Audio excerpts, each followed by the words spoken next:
Dash Repair Group here with another tutorial today. What we're going to be doing today is replacing a faulty hard drive in a PS4 or just upgrading the storage. So the first thing you're going to want to do is, if you flip the PS4 over on the back side, there's going to be a little bracket clip right here. All you have to do to take it off is just apply pressure and push up. It's that easy. Now the second thing you're going to need, and the only screwdriver you're going to need the entire time, is a Phillips head for this. So you're going to take out this screw right back here. This is what secures in the hard drive. Now once you have that screw taken out, you can just flip it over to the other side, and there's going to be what looks like a ribbon cable right here. It's okay, you can just pull it right on out. And just like that, you have your hard drive out. Now there's going to be 4 screws on the side. Same thing, Phillips head should be the same size as the other screw that we just removed. Oh, okay, well, I dropped that, I'll get that in a minute.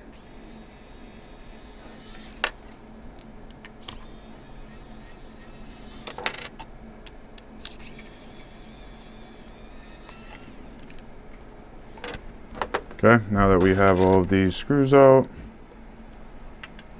you can go ahead and remove your old hard drive. And then you place in the new hard drive, and then just rescrew it. Now that you have the new hard drive secured, you're just going to place it in like this, upside down. That's the way the hard drive should be facing. So the SATA cables connect, and you push it back in. Grab your security screw in the back.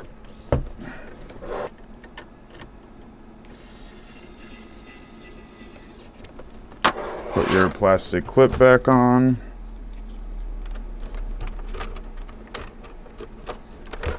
And then you're good to go. So as far as hardware wise, that's as easy as it was. Now we'll take it over to the computer and we will install the Sony software on the hard drive, which you're going to need at least a 16 gig flash drive for, I believe. And then we'll load it onto the PS4 and get it going. So now that we're at our computer, what we're going to do is we're going to plug in our flash drive. If you're on a Windows computer, you are going to go into the bottom left-hand corner, and you are going to click on Disk Management. Now, in Disk Management, you're going to find your flash drive. It should just be labeled a basic USB. Now, you're going to click on that. You're going to right-click, You're going to click Format, and then you're going to want it in FAT32, according to Sony's support page. So you're just going to hit OK, OK. Then you're going to let it format. It takes very quick. Okay, so now we can exit out of that.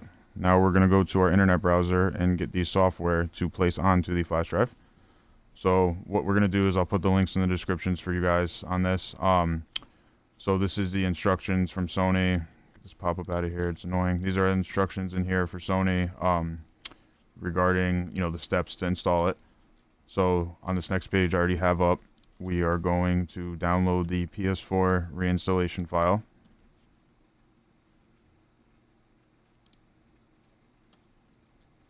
Save file, it's about 1 gigabyte, so make sure you have enough room on your flash drive for that.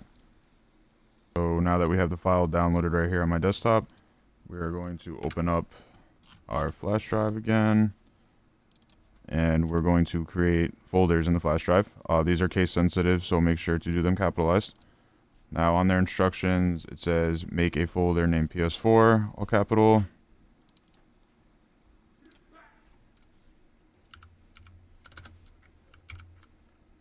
PS4, and then you're going to go into that folder, and then you are going to make another folder called update, all capital.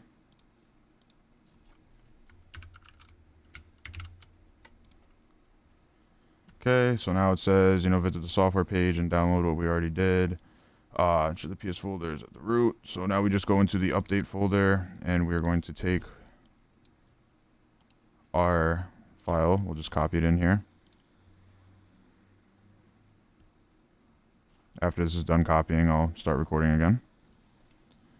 And once you copy it over, just make sure it's named ps4update.pup, and then we could just take the flash drive out simply and then go back over to the PS4 and plug it into our TV. So now that we got our operating system on the flash drive, you're going to disconnect the flash drive, go back to wherever you plug your PS4 in. Make sure you plug the flash drive into the PS4 and make sure you have a micro USB cable to your PS4 controller. All you're going to have to do now is hold the power button for 7 seconds to get it into safe mode.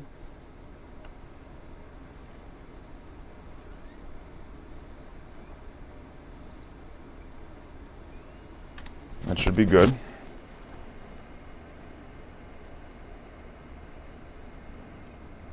Now we're going to connect our controller. And once you just click the PlayStation controller button, it's going to give you this 7 option screen. You're just going to go on to number 7. Just make sure you have your flash drive plugged in.